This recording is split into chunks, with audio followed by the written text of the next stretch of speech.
হিংসা করা আমাদের স্বভাব, আছে জ্ঞানের অভাব। কথা বলবো আজকে থটস অফ বিল্লাল ভাইকে নিয়ে।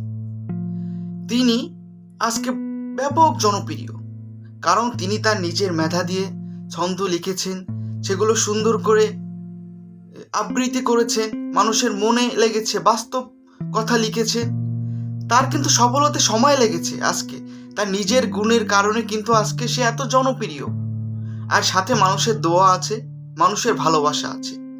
তো কথা হচ্ছে কি, তিনি এখন আস্তে আস্তে মানুষের উপকার করছে, মানুষের নানাভাবে দান করছে, বা তার কাছে অনেকে টাকা পাঠাচ্ছে, সেগুলো মানুষের কাছে পৌঁছে দিচ্ছে।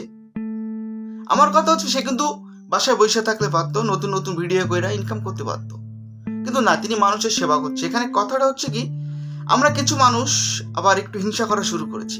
বিষয়টা এমনই, আমরা অনেকে আছি তাকে দিয়েই নিজের পেজের ভিডিও প্রমোট করিয়েছি, এখন বলছি সে খারাপ।